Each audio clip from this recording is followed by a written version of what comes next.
Hello, Andrew here, wheelsoflaughter.com. This video is to show you how to work Google Maps in your favor in case you're in the bus. First thing, this button right here that has the square with the, whatever you call that, arrow. Here, you're probably in default mode here. So this is what default mode looks like. Then you have terrain view, which if you want to see the mountains, it kind of just shows you that. You won't use that much, but the one I keep it in 100% of the time is satellite mode. It's the best view. It does take more data on your phone, but it is the best because you can see all the streets and stuff like that. And if you want to see the traffic, you just hit that. That's going to show you like where it's busy at. See, this is all red. Then you have yellow. So that's what that is. Then you got all these other things: street view, public transit, traffic, wildfires. You only really need satellite view like 99% of the time. And yeah, this is kind of cool too. But anyways, that's how you use this satellite mode. A lot of drivers don't even know how to use the satellite mode. And you can put them all together, as you can see too. All right, so here's another thing. Say you want to go from like Golden Gate Bridge, Vista Point, south or north, whatever. And you say you want to take a Twin Peaks, but you're in San Francisco and you know every street in there sucks pretty much. So, and you know you don't know if you can make it through here, and you don't know if this thing's going to route you on residential streets or what. So what you want to do is pin the turns on all the main streets that you think will get you there. So it's 99% accurate. You know, you always have that small percent chance that it might not work, but it's going to be always in your favor 99% of the time. So here's what you'll do. You'll go add, you can move those like that. And you'll say choose on map. And say I want to go over here. And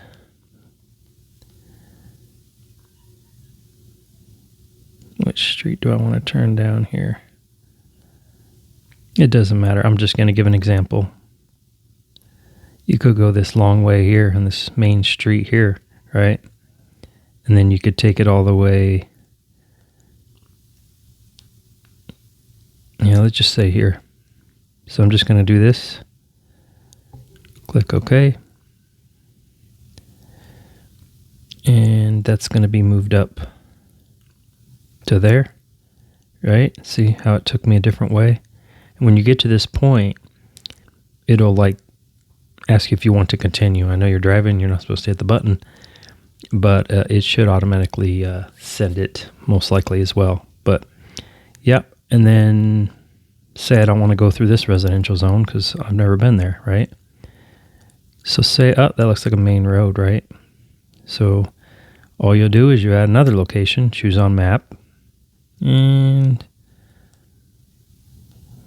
just say you want to go here. None of these are official, so don't like go to San Francisco and be like, oh, I'm going to go this way, the guy that Andrew said. No. Okay, because this is going to be a lot quicker just doing it this way. Bam. Okay, now I got to move this over there. There you go.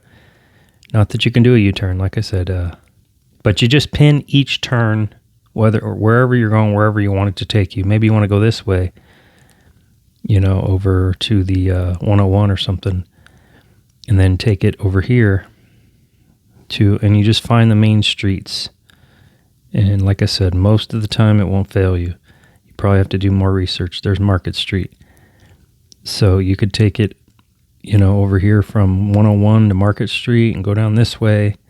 You would just pin each turn until you find each way. And then you just click done. And you got A, B, C, and so on. And I know this is a bad example, but I should have went this way and done that. And then went over to Market Street, until you get to that right-hand turn right here. But this is just an example. It's not a lesson on how to navigate San Francisco.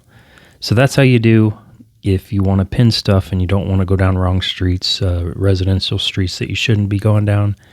You just pin all your turns on major roads. Like right here is where I would pin it. And then I would take it to Market Street. And if you pin it and it doesn't take you exactly where you want to go, you just move the pin up or down or add another pin. And obviously, once I get on Market Street, it would probably either send me straight here to this right-hand turn.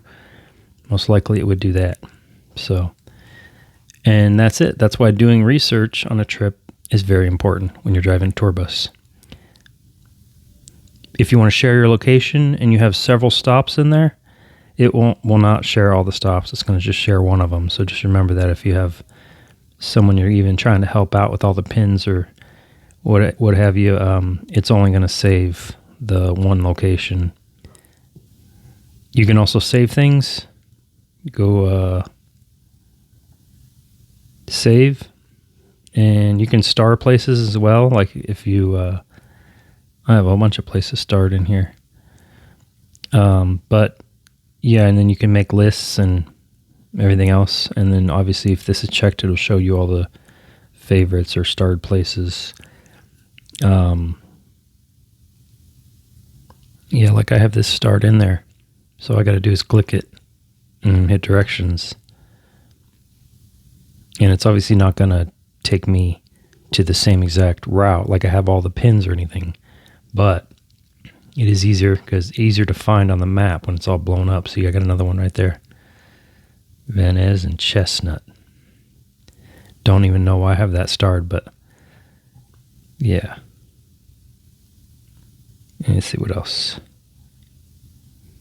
You can download offline maps as well. This feature is very kind of hard to work in Google for some reason, but it can be done. If you're going to like Monument Valley or one of those places that are where you're going to lose service. And here's another thing. If you say you have a whole bunch of locations in here and you're going to lose service, like every time you go through like Monument Valley, past Page, and you go up somewhere like that, you're going to lose service. So what you want to do is you want to, well, here, I'll show you here. Let me skip ahead real quick. Okay, so I just put in Monument Valley, then I'm going to Page and Kayenta. So you want to make sure all those are in there before you leave when you have Wi-Fi or when you have your cell phone signal. And what you don't want to do is exit out of them. Once you exit out of it and you have no service, it's going to be impossible for you to get it to work, most likely, unless you have bus Wi-Fi you can use.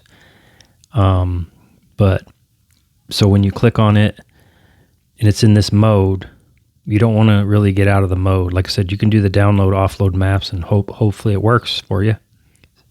But you never want to, and even when you, like say I hit the back button right here, once you get to that point, even before when you're at that point, it will knock you out of it, and then you won't be able to finish your route if you don't have cell phone service. So you always want to make sure you never hit the back button. You always keep your locations in there, and you never want to back out of any of them, even to the point where it shows all the locations. And I don't know if I showed you yet. You click on that, directions, and say you click on that. Once you hit these three little dots here, where you go edit stops is where you add locations. So then you can choose on the map if you want, wherever you can put it wherever you want. See, look at all my flags that I put in. So it's real easy when you flag stuff. That's at the Grand Canyon. All the main stops there. But okay, now we go to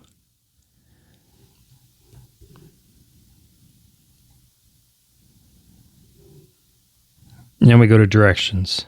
So, doesn't matter where. Preview. Let's see here.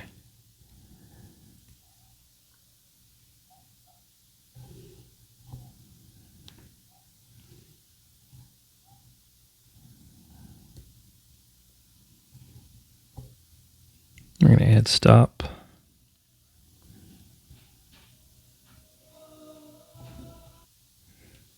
Okay, so next thing is you want to look at your location of where you're going. You click this here when you're in satellite mode. Then you can see, say I wanted to go there or I wanted to move it over. You can just keep doing that when you're near your spot. If you're worried about turning right or you're worried about going up a incline or decline or whatever. And then obviously if I wanted to go down that road, if it's hooked up, which it's not, I don't think, since it's not an official road, you want to just get as close as you can to it. You can try to pin it in other places. You scroll in here. It's probably not going to work, but I go to choose on map, actually.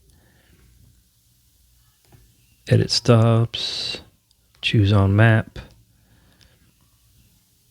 And you can just kind of pick a side road anywhere here. Let's just pick one, find one that probably wouldn't be on here. There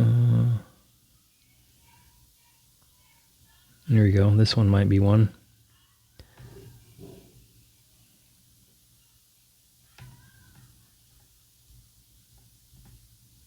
Oh, that actually is a road. Well, it might not show you the hold on.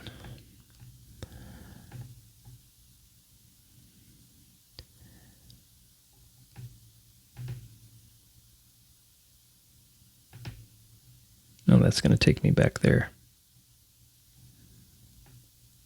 It's real tricky. That's why a lot of people don't even try to figure out how to use it. When you go all the way to the end here, it should be on there. Oh. Was that A? Yeah, see, shows you. Look at this. You could be like, oh crap, there's a flood there. I don't want to take that road, you know? So anyways, that's how it works. And then you got these three little lines here. You can avoid tolls, avoid highways. You would never use that, I don't think, but you could. Well, I mean, yeah, that would be good to use. That's actually new, I think. I've never seen that one before. I'm going to turn that on, actually. See, I even learned something today.